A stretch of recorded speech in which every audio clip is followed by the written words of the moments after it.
Did you know the movies left out entire heroes, powers, and battles that Tolkien himself wrote? Entire chapters gone, legends erased, truths never shown.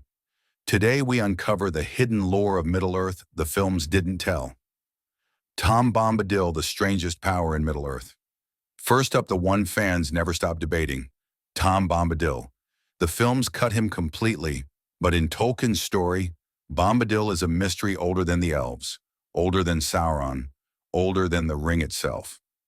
When the hobbits stumble into the old forest, swallowed by a monstrous willow, it is Bombadil who sings them free. And when Frodo offers him the ring, he laughs. It has no power over him. Imagine it, the one ring worthless in his hand. Tolkien once called him the spirit of the vanishing countryside, a being beyond corruption, beyond war. But to the films, too strange, too powerful. Erased from the tale. The Barrow-wights, the nightmare left out. Right after Bombadil comes another forgotten terror, the Barrow-wights. In the books, Frodo and his friends are dragged underground into tombs of ancient kings. Cold hands clutch them, steel blades gleam, and the hobbits nearly perish under shadow and spell. But here's the kicker. Bombadil rescues them again, and from the Wights' horde, he arms them with enchanted blades, the very swords that later wound the Witch King himself. Without the Barrow-wights, Merry never would have had the blade that helped slay the Lord of the Nazgul. The houses of healing Aragorn revealed as king. The films show Aragorn crowned in pomp, but in the books, his true kingship is revealed in the houses of healing. After Pelennor Fields, Faramir lies dying, Eowyn broken, Merry poison. Aragorn enters, not with sword, but with healing hands. The hands of the king are the hands of a healer, Tolkien writes. He calls for Athelas, a simple herb, and with it draws back life from despair. It is here, not on the battlefield, that the people whisper, the king has returned. This scene, gone from the films, and with it, the soul of Aragorn's kingship.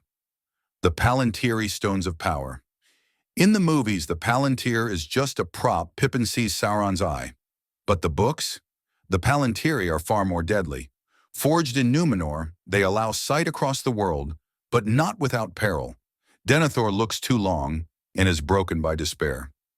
Saruman peers in arrogance and is twisted into a servant. Sauron himself controls one. Through these stones, the fate of kings and kingdoms is bent. They are not just artifacts, they are weapons of will. Cut from the films, the Palantiri's true terror is lost. The gifts of Galadriel, tools of destiny. In Lothlorien, Galadriel gives gifts. The films show only a few: file, cloak, rope. But in the books, each gift carries weight. Sam's little box of earth will one day heal the Shire itself. Gimli receives 3 hairs of Galadriel's symbols of unbroken friendship, and Frodo's light becomes his salvation against Shelob's darkness. What looks like trinkets is actually destiny hidden in plain sight. Galadriel did not give baubles, she gave hope.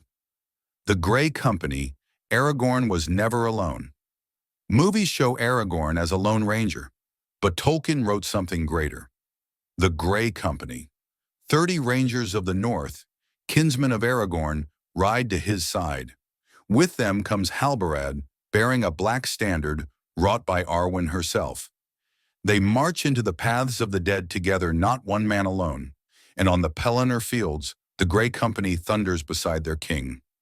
This was no solitary wanderer. Aragorn was never alone. He was the heir of a people who never forgot their king.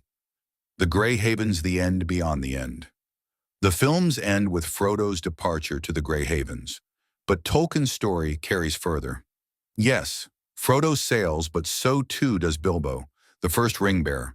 And in time, Sam, who bore the ring, is granted passage west as well. Legolas and Gimli, inseparable, also depart, an elf and a dwarf sailing together, unheard of in all of history.